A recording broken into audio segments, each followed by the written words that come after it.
గండికోటలో దారుణ హత్యకు గురైన ఇంటర్ విద్యార్థిని కేసు మిస్టరీ కొనసాగుతోంది.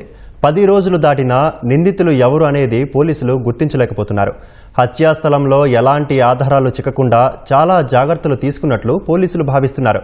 అమ్మాయి ప్రియుడు, కుటుంబ సభ్యులను విచారించినా ఫలితం లేకపోవడంతో హత్య జరిగిన రోజు గండికోటకు వచ్చిన పర్యాటకులను ప్రశ్నించే పనిలో నిమగ్నమయ్యారు.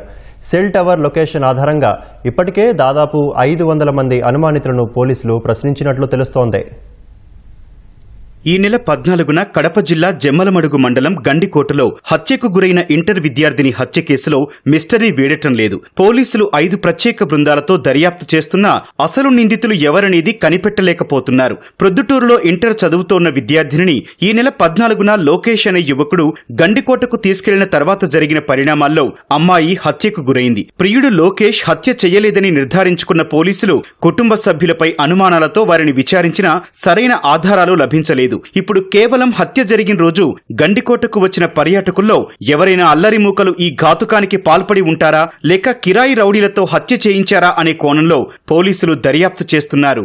ఈ నెల 14న గండికోటకు 250 వాహనాల్లో పర్యాటకులు వచ్చారని అంచనా వేశారు. ఆ వాహనాల్లో వచ్చిన వారిని గుర్తించేందుకు మైలవరం డ్యాం సమీపంలో ఉన్న సెల్ టవర్ డంప్ ఆధారంగా విచారణకు పిలుస్తున్నారు. ఈ టవర్ డంప్ కింద కేవలం 2 నెట్వర్క్లకు సంబంధించిన ఫోన్ సిగ్నల్స్ మాత్రమే పనిచేస్తున్నాయి. గండికోట లోపలికి వెళ్తే ఫోన్ సిగ్నల్ పనిచేయదు. ఉన్న వరకు ఆ టవర్ డంప్ పరిధిలోకి వచ్చిన వారి వివరాలు సేకరించి ప్రశ్నిస్తున్నారు.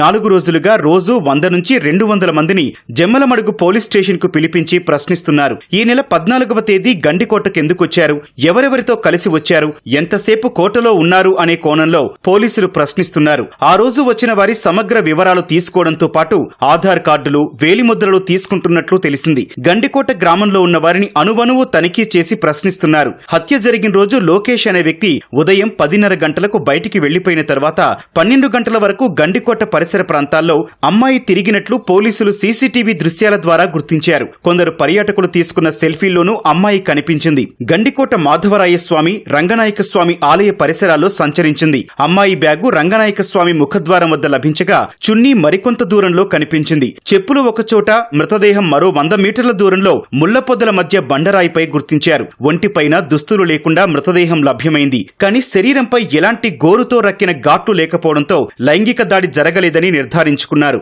కేవలం అమ్మాయిని చంపాలనే ఉద్దేశంతోనే ఎవరో పక్కా ప్రణాళికతో ఈ హత్య చేసి ఉంటారని పోలీసులు భావిస్తున్నారు. సంఘటనా స్థలంలో దృశ్యాలను పరిశీలిస్తే అమ్మాయిని చంపింది ఒకచోట, మృతదేహాన్ని పడేసింది మరోచోట అని పోలీసులు ప్రాథమికంగా అంచనా వేస్తున్నారు. అమ్మాయి చున్నీ, గౌనుపై వేలిముద్రలు ఎవరివి అనే కోణంలో ఆరా తీస్తున్నారు. ఫోరెన్సిక్ నిపుణులు, క్లూస్ టీం, సాంకేతిక బృందం ఆధారాలు సేకరించడంలో నిమగ్నమైంది. అనుమానితులను కనిపెట్టేందుకు పోలీసులు మల్లగుల్లాలు పడుతున్నారు. మరోవైపు అమ్మాయి కుటుంబ సభ్యులకు చెందిన సెల్ ఫోన్లోని కాల్ డేటాను విశ్లేషించే పనిలో పోలీసులున్నారు. గండికోటలో ప్రైవేటు గదులను అద్దెకిచ్చిన వారిని కూడా ప్రశ్నించారు. హత్యకు ముందు ఇద్దరు 2 గంటల పాటు ప్రైవేటు అద్దె గదిలో ఉన్నట్లు సీసీటీవీ దృశ్యాల ద్వారా పోలీసులు గుర్తించారు. పీఎం రిపోర్టు ప్రకారం అమ్మాయి పొట్టపైన బలంగా దాడి చేసి చంపారని నిర్ధారణకొచ్చిన పోలీసులు ఆమె శరీరంపై పడిన వేలిముద్రలు ఎవరివి అనే కోణంలో సాంకేతికంగా నిర్ధారించే పనిలో ఉన్నారు. కేసు కొలిక్కి రావడానికి మరికొంత సమయం పడుతుందని పోలీసు వర్గాలు అంటున్నాయి.